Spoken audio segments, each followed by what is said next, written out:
आपका स्वागत है एक बार फिर हमारे आज के इस वीडियो में। हमारा जो आज का चर्चा का विषय है वो है प्रेजेंट कंटिन्यूस टेंस। इससे पहले हमने प्रेजेंट इंडेफिनिट टेंस के बारे में चर्चा की थी और आपसे अपने विचार जो है शेयर किए थे।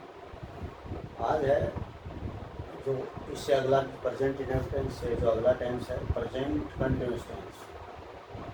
प्रेजेंट कंटिन्यूस टेंस को हम प्रेजेंट प्रोग्रेसिव टेंस भी कहते हैं। इसका अन्य नाम और है, इसको प्रेजेंट इम्परफेक्ट टेंस भी कहा जाता है और इसको रियल प्रेजेंट टेंस भी कहते हैं।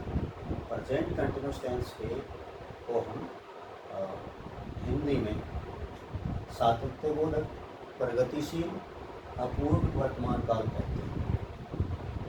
तो यहाँ पर कंटिन्यूस का मतलब है सातत्य। सातत्य शब्द से हमारा अभिप्राय है सतत। सतत का मतलब होता है कंटिन्यूस, कंटिन्यू। कोई कार्य जो निरंतर होता है उसके बारे में जो सतत होता है, सतत का निरंतर होता है। तो सातत्य वो यानी जो सततता के बारे में, जो हमें निरंतरता के बारे में सूचित करता है। प्रेजेंट कंटिन्यूस टेंस का मतलब है सातत्यबोधक, यानी हमें निरंतरता के बारे में बताता है कि कोई कार्य, इस टेंस में कोई कार्य लगातार होता है, उसकी निरंतरता के बारे में पता चलता है। और निरंतर है तो इसीलिए वो प्रगतिशील है, और अपूर्ण भी है, अपूर्ण भी रहता है इसको, तो इसके ये नाम है। अब बात आती है इसकी पहचान की। तो सबसे पहले हम इसकी जो पहचान है हम हिंदी के वाक्यों से करते हैं कि हिंदी में इसकी पहचान हम कैसे करें।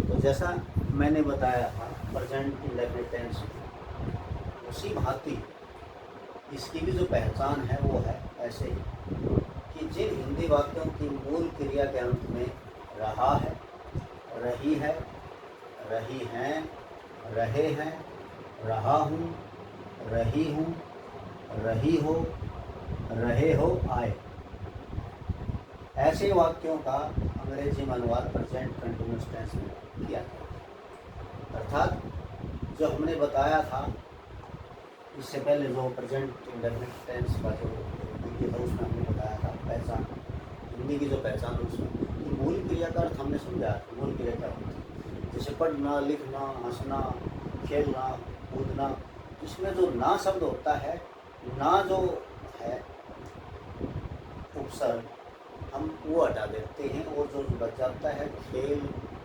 हंस आदि जो शब्द है वो मूल क्रिया होती है। और संस्कृत में उसे हम धातु भी करते हैं। तो मूल क्रिया के अंत में आते हैं ये जो सफिक्सेस है, रहा है, रही है, रही हैं, रहे हैं, रहा हूँ, रही हूँ, रही, ये जो आती है ये मूल क्रिया के अंत में आते हैं। जैसे मैं बाजार जा रहा, अब यहाँ जाना क्रिया है, तो जा रहा हूँ ये मूल क्रिया है और मूल क्रिया में जुड़ा है, मूल क्रिया के अंत में आता है, मूल क्रिया का साथ आता है। इसी प्रकार अगला है हम लोग आराम कर रहे हैं। आराम करना एक क्रिया है, आराम करना एक क्रिया है और आराम कर, फिर ये मूल क्रिया आराम, फिर इसमें जो है रहे हैं सफिक्स है। इसी प्रकार क्या तुम पढ़ रही हो, पढ़ना क्रिया है और पढ़ जो है मूल क्रिया है, इसमें मूल क्रिया में रही हो जुड़ा है। क्या तुम पढ़ रही हो। इसी प्रकार अगला वाक्य है क्या वह सो रहा है। तो यहाँ पर सोना एक क्रिया है और जो ना हमने हटा दिया, जो मूल क्रिया बच गई सो, सो में ये सफिक्सेस जो है जुड़ गए, रहा है, क्या वह सो रहा है। ऐसे बहुत सारे वाक्य हैं, बनते हैं, अनगिनत वाक्य बनते हैं, बना सकते हैं। तो इसके बाद जो है हम इस जो टेंस, इसका हम अंग्रेजी में जो है इसका जो स्ट्रक्चर देखेंगे कैसे है। अंग्रेजी में जो पहचान है वो इसके स्ट्रक्चर से होती है। अब हम स्ट्रक्चर करेंगे प्रेजेंट कंटिन्यूस टेंस का जो स्ट्रक्चर है वो क्या होता है। और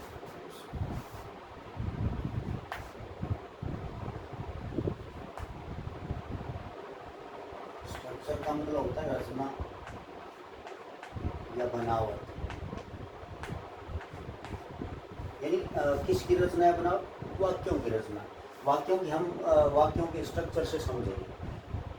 अंग्रेजी में हमें इस टेंस की पहचान, हमें जो स्ट्रक्चर है सेंटेंसेस का, हम उससे देखेंगे। तो हम इस स्ट्रक्चर, हम 4 प्रकार के जो है स्ट्रक्चर देखेंगे, 4 प्रकार के जो वाक्यों का जो स्ट्रक्चर है, जो बनावट है, रचना है, 4 प्रकार के वाक्यों की जो रचना हम यहाँ पर करेंगे।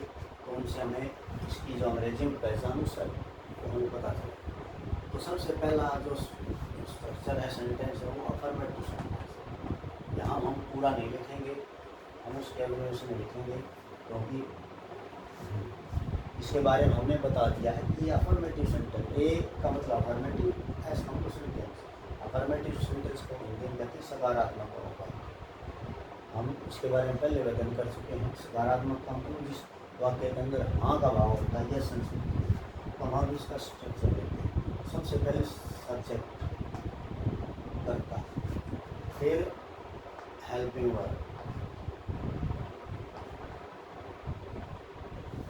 इजेमार, फिर प्लस वर्ब की फर्स्ट फॉर्म प्लस आईएनजी और प्लस ऑब्जेक्टिव कॉम्प्लीमेंट। तो यहाँ सब्जेक्ट का मतलब कर्ता होता है, और ये हेल्पिंग वर्ब है, और हेल्पिंग वर्ब तीन है। ये बी की फॉर्म है, इज एम आर जो है बी का प्रेजेंट रूप होता है। लेकिन ये जो 3 हेल्पिंग वर्ब हैं, इनमें से किसी एक का प्रयोग होता है। यहाँ जो सब्जेक्ट है उसके ऊपर डिपेंड करता है इनमें से उसके साथ क्या, कौन से हेल्पिंग वर्ब, और वर्ब की फर्स्ट फॉर्म के साथ जो है आईएनजी लगा होता है और ऑब्जेक्ट होते हैं। फिर दूसरा स्ट्रक्चर आता है नेगेटिव सेंटेंस। तो नेगेटिव सेंटेंस में सब्जेक्ट प्लस जेमार प्लस नॉट, फिर वर्ब की first form plus ING plus object या कॉम्प्लीमेंट। इसी प्रकार जो है तीसरा है इंटरोगेटिव सेंटेंस, प्रश्नवाचक वाक्य।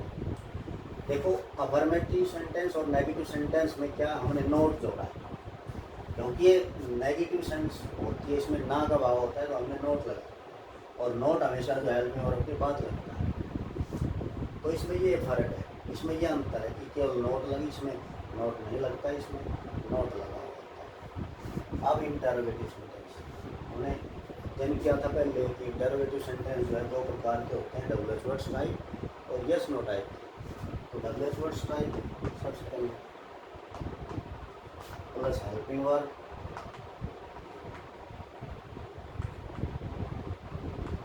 प्लस सब्जेक्ट प्लस वर्ब की first form ING plus object है कॉम्प्लीमेंट और प्लस क्वेश्चन मार्क।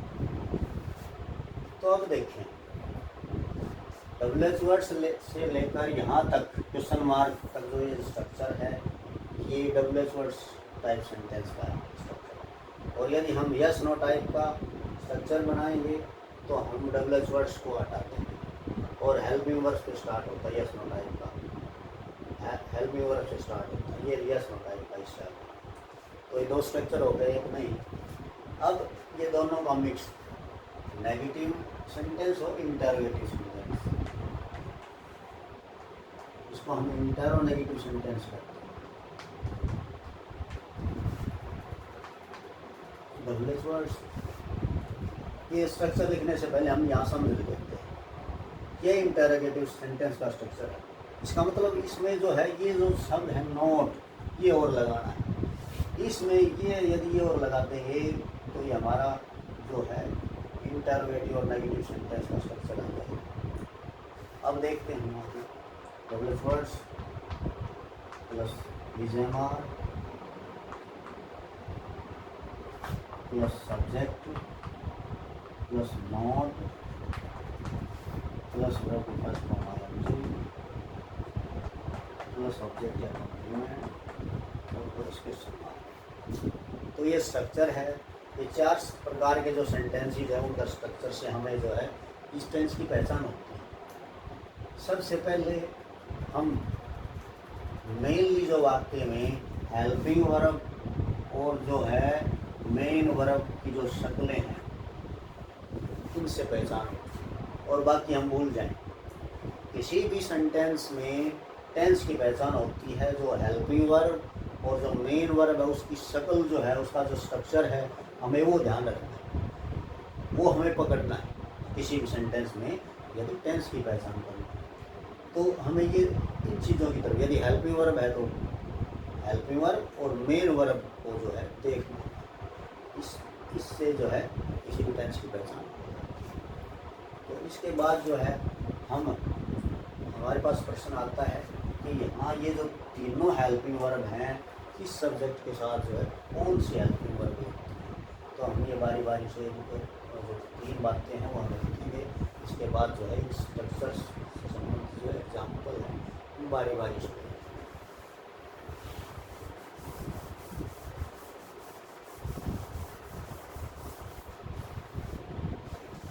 नंबर 1,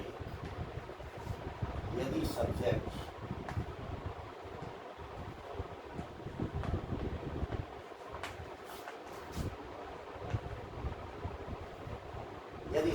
आई है तो इसके साथ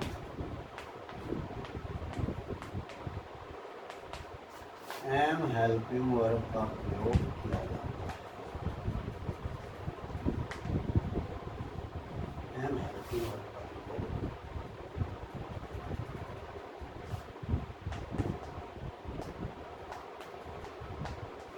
किया जाता है।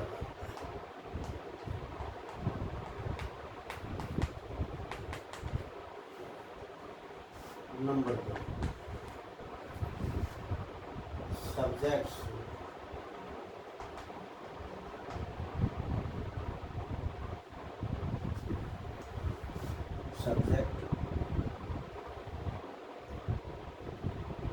वी यू दे वह प्लूरल नाउन्स के साथ आर हेल्पिंग वर्ब का प्रयोग करना।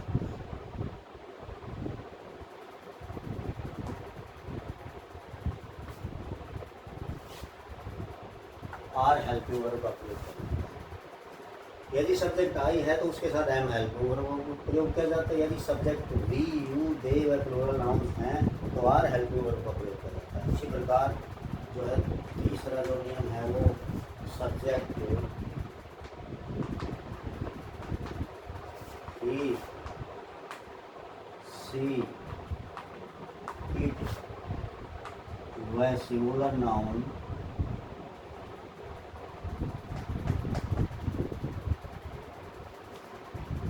सिंगुलर नाउन्स के साथ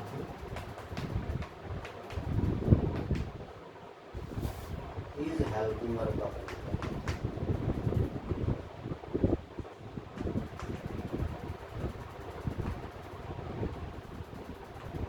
इज हेल्पिंग वर्ब का प्रयोग करता है। आई के साथ एम हेल्पिंग वर्ब का प्रयोग किया जाता है।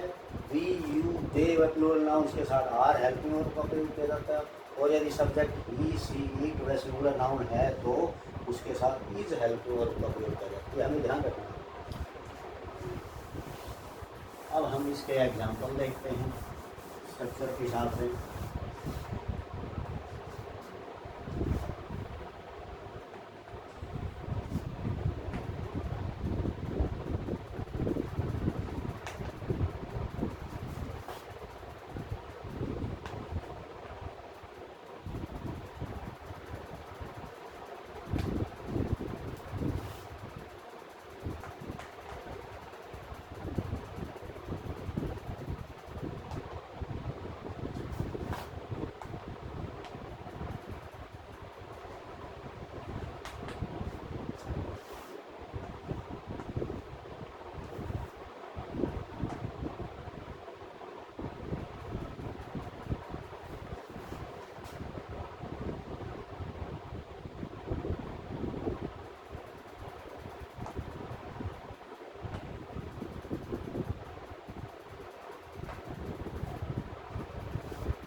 हम ये हमारे सामने अच्छा एग्जाम्पल लेके हमने देखिए। सबसे पहले I am doing my homework, I के साथ एम हेल्पिंग वर्ब है, और ये मेन वर्ब के साथ verb first to I N G. इसी प्रकार बी सब्जेक्ट है, उसके साथ आर हेल्पिंग वर्ब है, और गोइंग वो मेन वर्ब है और I N G. We are going to market, बाजार जा रहे हैं। मैं अपना गृह कार्य कर रहा हूँ। आर यू कमिंग एक यस नो टाइप का क्वेश्चन है, हेल्पिंग वर्ब से स्टार्ट है।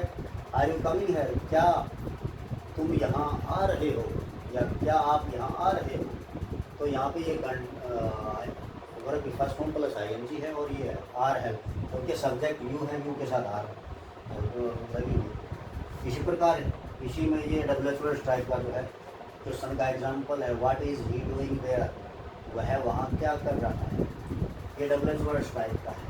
ये हेल्पिंग वर्ब, ही सब्जेक्ट है, उसके साथ इज हेल्पिंग वर्ब लगी है, और जो मेन वर्ब है डू के साथ जो है आई एन जी फॉर्म है। अब है इट हेल्प, इट जो सब्जेक्ट है, इस इट के साथ इज का प्रयोग किया जाता है। इट इज़ रेनिंग हैवीली, बहुत बारी वर्षा हो रही है, या जोर से वर्षा हो रही है, तो इज आया है इसके साथ। और मेन वर्ब है वर्षा, उसके साथ आई एन जी लगा है, मेन वर्ब। इसी प्रकार जो सिंगुलर नाउन मोहन है, मोहन के साथ इज का प्रयोग हुआ है। Sorry playing chess, I N G लगाना, sorry. Mohan is playing chess, Mohan जो है वो शतरंज खेल रहा है। यहाँ प्ले है, प्ले में आई एन जी लगा हुआ है। मोहन सिंगुलर नाउन है, उसके साथ इज है।